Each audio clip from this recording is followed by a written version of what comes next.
Grania Johnson, a talented interior designer. She had just moved to New York to rebuild her career after ending a painful relationship. She had once loved Dylan, but when she discovered his betrayal, she left everything behind to start fresh. She refused to be weak. But last night? Maybe she had drunk too much. Grania Johnson groaned as a splitting headache pulsed through her skull. She lifted a hand to her temple, her entire body aching as if she had been in a battle. Her breath felt heavy as she forced her eyes open and immediately froze. This room was too perfect, too expensive. High ceilings, floor-to-ceiling glass windows overlooking the New York skyline. Minimalist yet exquisite decor. Every piece of furniture screamed luxury. The king-sized bed beneath her was dangerously soft. This wasn't her apartment. Her heartbeat pounded violently. She had no recollection of how she got here. Fragmented flashes flickered through her mind, blaring music, a swirling cocktail, a rough hand gripping her wrist. Then, nothing. Then came the worst realization. The clothes on her body. A men's dress shirt, oversized, carrying an unfamiliar scent of expensive cologne. A surge of panic shot through her veins. Grania bolted upright, only for dizziness to crash over her, forcing her to grip the edge of the bed for balance. Her eyes darted around, landing on the corner of the room. Her black evening dress, carelessly discarded, stained with spilled liquor as if someone had tossed it aside without hesitation. Before she could react, the door suddenly opened. A man stepped in, tall, broad-shouldered, dressed in a perfectly tailored black suit, dark brown hair neatly styled, piercing blue eyes analyzing her like a puzzle he was piecing together. He didn't just have a commanding presence. He exuded authority in a way that was impossible to ignore. "You're finally awake." His deep voice carried effortless control. Grania clutched the blanket, her throat dry. "Who are you? Where am I?" "Matthew Jones, and this is my penthouse." She stiffened. Matthew Jones, the most renowned real estate mogul in New York. Her stomach twisted. Why am I here?" Matthew walked to the minibar, poured a glass of water, and set it on the table beside her. "You were drunk out of your mind, nearly got harassed at the bar. When you couldn't even remember your address, I had no choice but to bring you here." Grania's face flamed with humiliation. Then, "Who changed my clothes?" Matthew crossed his arms, his expression completely unreadable. "I don't take advantage of drunk women, but I also wasn't going to let you pass out on my couch in a dress soaked in alcohol." A mix of shame and reluctant gratitude swirled inside her. Not wanting to stay another second, she hurriedly got dressed and rushed toward the door. But as she passed the sleek wooden desk near the window, a sharp business card caught her eye. Matthew Jones, CEO, Jones Developments. Without thinking, she picked it up and left the penthouse in a hurry. She had no idea that this name would soon become a permanent part of her life. The next day, Grania walked into Jones Developments with a nervous energy she'd never experienced before. This was her first official day as an interior designer for the company, and her first meeting with the executive team was going to be her first big test. She had meticulously prepared for her presentation on the modern luxury project, an idea that blended sleek, modern designs with classic New York elements. She was confident this would be her stepping stone into the industry. The meeting room door opened, and Grania stopped dead in her tracks. Inside were the people she would be working with, but there was one man who immediately made her heart race. Matthew Jones, the CEO of the company, standing right there, watching her intently. All the memories of last night rushed back into her mind like a tidal wave. She could feel her face flush, but she quickly composed herself.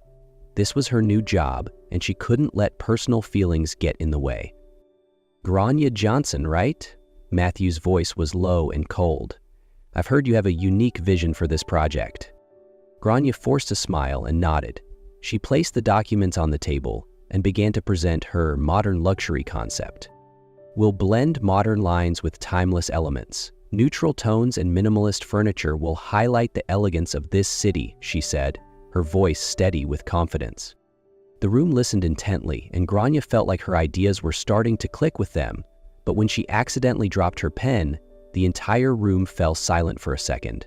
Matthew, with his usual cold demeanor, bent down to pick it up and offered a slight smile. "You really have a talent, Grania.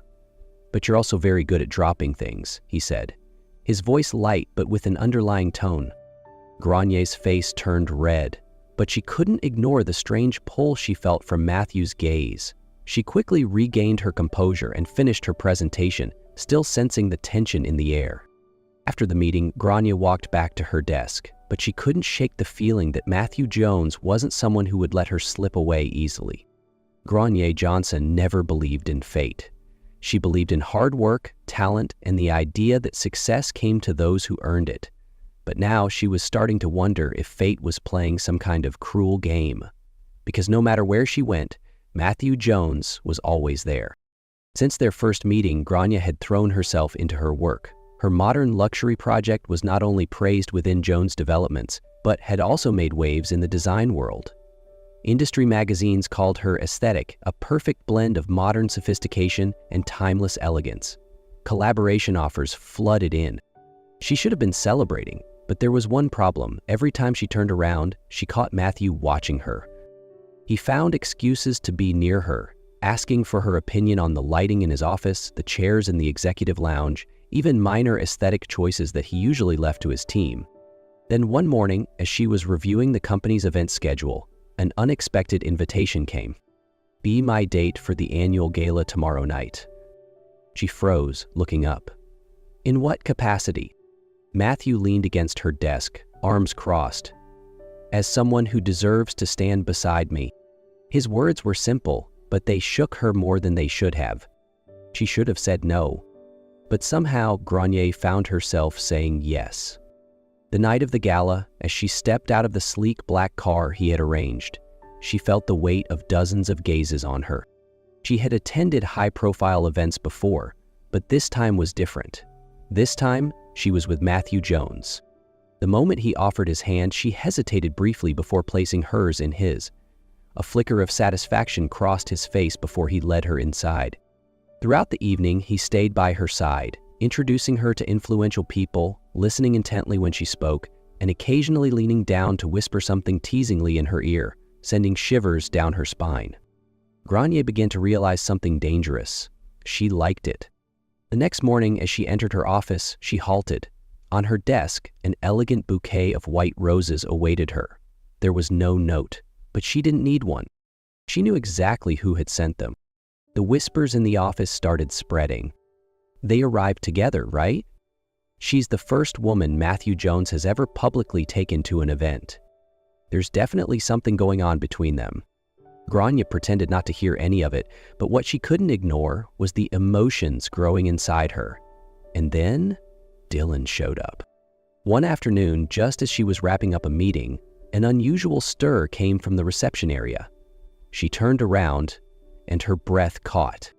Dylan, the man she had spent so long trying to forget, stood there in a tailored suit holding a massive bouquet of deep red roses. Her heart sank. "Grania?" His voice was low, full of regret. "Please, just give me a chance to explain." The entire office went silent. Everyone was watching, waiting for her response. But the person who had her full attention wasn't Dylan. It was Matthew. He stood in the distance, hands in his pockets, his expression unreadable. She waited. For something. Anything from him. But Matthew's eyes locked onto hers, unreadable. For a split second, she thought he might say something. But instead, he turned away. His footsteps slow, deliberate, like a final goodbye. And just like that, something inside her shattered. She swallowed hard and turned back to Dylan. Her voice was steady, unwavering. "No, Dylan." His hopeful expression faltered. "Grania, please." "There is no second chance," she said firmly. "We ended a long time ago." His face tightened, and for a moment he looked like he wanted to argue. But then, without another word, he turned and left. And when she glanced back toward the far end of the lobby, Matthew was already gone. From that moment on, everything changed. Matthew stopped seeking her out. No more lingering glances, no more teasing remarks, no more unspoken tension between them. He remained polite, professional, but completely distant. She should have felt relieved, but the only thing she felt was a void she couldn't explain. And that was when Grania realized she had lost control. Grania hated rainy days. Not because she disliked the wet streets or the traffic jams, but because the rain always made her overthink. It had been over a week since Dylan showed up at the company, and ever since that day, Matthew Jones had completely disappeared from her orbit. No more fleeting glances, no more teasing remarks, no more calculated yet seemingly coincidental encounters. If Matthew had once made it a habit to be near her, now it felt as if he had erased her existence from his world. She didn't want to admit it, but it was driving her insane. She poured herself into her work, but every time she passed Matthew's office, she hesitated for a split second. The door was always closed. No more moments of him stepping out just as she walked by. No more unexpected interruptions that left her flustered. She should have felt relieved. Instead, all she felt was a strange emptiness. That night, the rain came down in heavy sheets. Grania had planned to leave early, but the sudden storm kept her at the office later than usual. By the time she stepped out, the sidewalks were flooded and rain pounded against the pavement. She raised her phone to call for a ride when a familiar deep voice sounded behind her. "Where's your car?" She turned sharply. Matthew Jones stood a few feet away, hands in his pockets, his black shirt damp from the misty air. For the first time in days, their eyes met. Grania forced herself to stay composed. "No drivers are available, I'll wait." Matthew was silent for a moment. Then, without a word, he stepped forward and opened his car door. "Get in." She hesitated. "I can take care of myself." His eyes narrowed slightly. "I don't doubt that, but I'm also not leaving you out here in the rain." There was something in his voice, not a command, but something else, a quiet insistence. Eventually, she got in. The air inside the car was thick with tension. They drove in silence, neither daring to break it. She couldn't take it anymore. "Why did you stop looking at me?" The words slipped out before she could stop them. Matthew kept his gaze on the road. "Driving you home?" Grania clenched her fists. "That's not what I meant. You used to be everywhere, always making me lose control, and now, you've just disappeared like I never existed." For the first time, something flickered in his expression. "What do you want me to say, Grania? Just tell me the truth." Matthew suddenly pulled the car over. Rain poured down outside, streaming across the windshield. Then he turned to face her, his eyes burning with restrained intensity. "Grania," he said slowly, "I tried staying away. I thought if I kept my distance, it would make things easier. But the problem is..." He leaned in, their faces only inches apart. "I tried staying away, but it didn't work. Every time I close my eyes, all I see is you." Her heart stopped. The walls she had built crumbled. And then they kissed. The rain kept falling outside, but inside the car, everything was on fire. The rain kept falling, droplets streaking down the car window, reflecting the soft glow of the city lights. Grania had already stepped out, her heels clicking against the wet pavement, but something inside her held her back. She turned, locking eyes with Matthew. He was still in the driver's seat, fingers resting loosely on the wheel, yet his gaze never left her. Her breath hitched, but then, gathering all her courage, she looked at him and whispered, "Matthew, I love you." For a moment, the world stood still. Then suddenly, Matthew threw open the car door, stepping into the downpour. Without hesitation, he pulled her into his arms, holding her tightly. Under the cold rain and the shimmering lights of New York, there was nothing left to hide. Matthew leaned in, kissing her with a tenderness that was both fierce and gentle, as if he wanted to etch this moment into eternity. From that night on, Grania and Matthew were officially together. They didn't hide.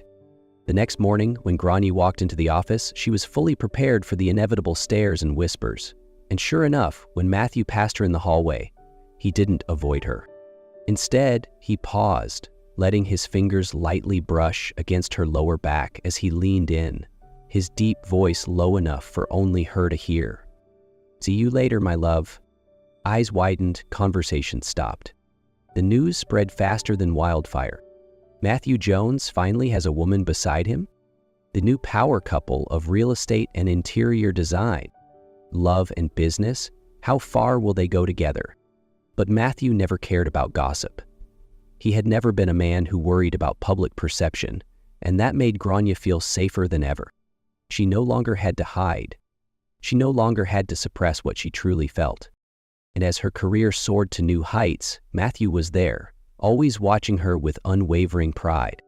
Her modern luxury project wasn't just a success, it became one of the most groundbreaking interior design projects of the year. Grania was nominated for the prestigious Interior Design of the Year award, something she had never dared to dream of before. And on that defining night, as she stood on stage, heart pounding, she heard her name being called. The flashing lights, the thunderous applause, it was all surreal.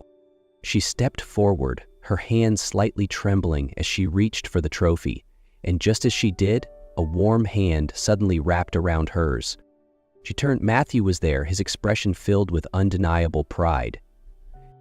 Leaning down, he whispered softly against her ear, "You make me proud." She smiled, squeezing his hand back. In that moment, she realized this success wasn't just about her career.